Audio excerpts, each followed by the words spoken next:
Hey everybody, welcome back to the ECG channel. My name is Reid, and don't forget that you can download this PDF document down in the description below and follow along, and feel free to like and subscribe to the channel if you enjoy this content. So let's jump into it. This is a pretty fun rhythm.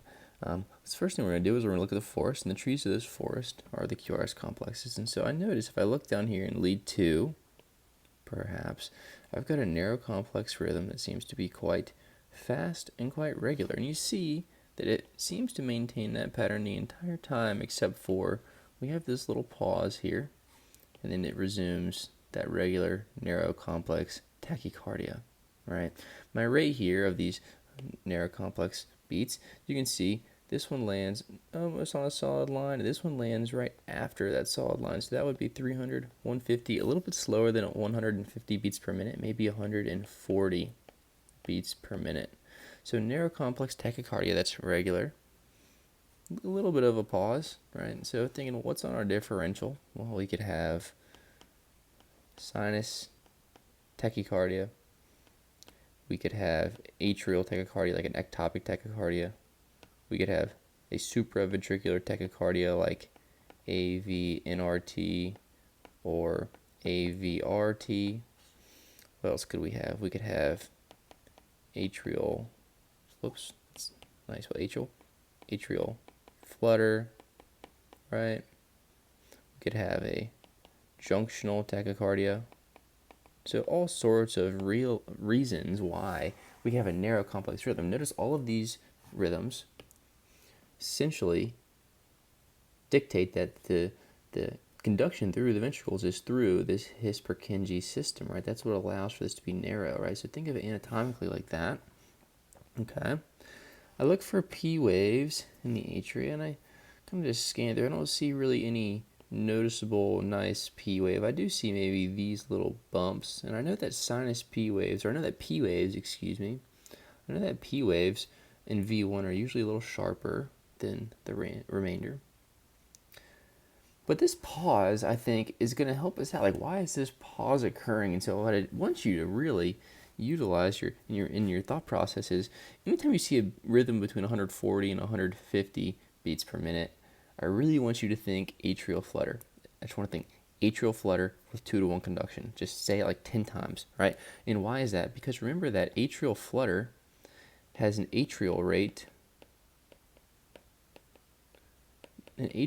that is around 300 beats per minute, right? 250 to 300 beats per minute. So if you cut that number in half, you get about 140, 150 for the ventricular response, right? If it's 2-to-1, right? And so what I look at is I see in this pause, all of a sudden we get this pause, and what do I see? I see sharp wave, sharp wave, sharp wave. And that really helps me out. And how does that help me out? Well, those are atrial activities, right? Because we know our ventricular activities are done because we get the pause. And they're occurring at what rate? They're occurring at just under 300 beats per minute, maybe occurring at 280 beats per minute. So just under that. So this is our atrial rate, 280 beats per minute. It's very regular.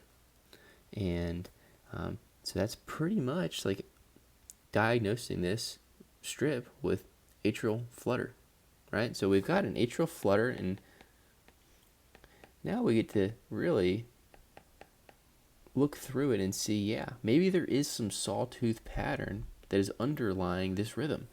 If you look here, notice that the T waves are just, do you see there could be some, the atrial rhythm, remember atrial rhythms are always lower voltage, and so sometimes when they get superimposed on those T waves, they're hard to see, so you kind of have to see through the rhythm. Look at AVF, same thing, right? You see we have these, and then the next flutter wave is buried in the QRS, but you can almost see it, that little bump coming out, and that's the flutter wave, right? So sometimes you have to just look for those little details, right? And remember that they've got T waves superimposed on them, so it's not always going to be easy, right?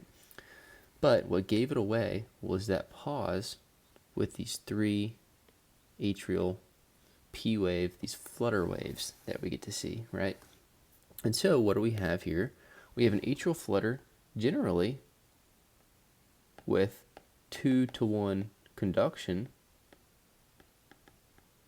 except for this one was conducted in a 4-to-1, right? We have 1, 2, 3, and then fourth on that QRS, right? So we had 4-to-1 conduction.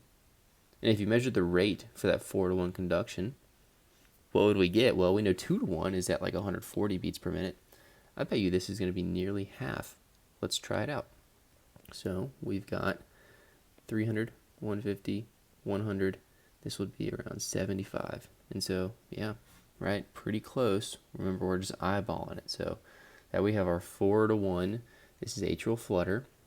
And remember, atrial flutter is a reentry pathway, generally around the tricuspid annulus, but somewhere in the atria there's reentry pathway, and it's occurring every 300 beats per minute or so. And the AV node's a bystander, so the AV node will conduct that signal down whenever it becomes ready after the next beat. So that's how we measure the functionality of our AV node. So we're not measuring PR intervals, but we're measuring our AV function by looking at the rate of conduction through the AV node. Next thing we're going to do is we're going to evaluate that QRS complex. We can see our QRS is upright in lead 1, and it's upright in AVF. Tells me that my QRS axis is going down and to the left, which is normal, so that's good. I look for my R wave progression. You can see my R wave progression is kind of slow. It's a little slow. So we have slower R wave progression. It finally becomes dominant there, but you can see it's not progressing very well. We'll kind of look into that later. I can look at my QT intervals, right? And so sometimes we'll just like to find QRS complex, maybe here in AVL. I look at the midway point, and so I want my T wave to end by then. And I would say, I probably didn't draw that right down the middle. I would say pretty close, right? Remember, when you go at faster rates, your QT interval should shorten. So I'd say that's a healthy QT interval, right? Looks like that T wave is ending on time.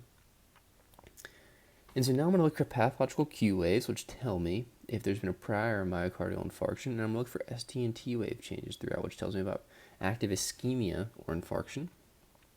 Remember, sometimes with these rates, you can have like a rate-related ischemia, where you get some ST depressions because the heart's beating so fast, it's like a demand ischemia. We don't see that here, so I don't see any ST or T wave changes, but what I do see, especially in like V2, I see this deep pathological Q wave, right? Look, it's just a negative Q wave. So I've got these negative Q waves here in leads V2. And so I know that's kind of a septal lead, so I look maybe up at V1, and you might think, well, is that a pathological Q wave because we've got this, what seems to be an R wave in front of it? I actually don't think that that's an R wave. I think that that's the flutter wave. So we've got a flutter wave here, we've got a flutter wave here. The next flutter wave should be occurring right there. So I actually think that that is a flutter wave, and I think that these are actually pathological Q waves. So I would say that we have septal pathological Q waves, right? Which tells me that there's probably been a prior septal MI. And so we put this all together, and what do we have? We've got an atrial flutter with 2-to-1 conduction with one series of 4-to-1 conducting beats. The average rate is 140 beats per minute within the ventricles. And we have evidence of a prior septal myocardial infarction with deep Q waves in the septum and poor R wave progression throughout the precordium. So I hope this helps. If you have any questions about this rhythm, feel free to ask. Remember, you see that rate at 140, 100 beats per minute, you should wonder, I wonder if this is atrial flutter with 2-to-1 conduction, right? So have a good approach to these rhythms. Know what leads to look for, certain patterns, and just be deliberate in your rhythm. Don't rely on that pattern recognition, and you'll do great. So, alrighty, take care. We'll see you on the next ECG video, and have a great day.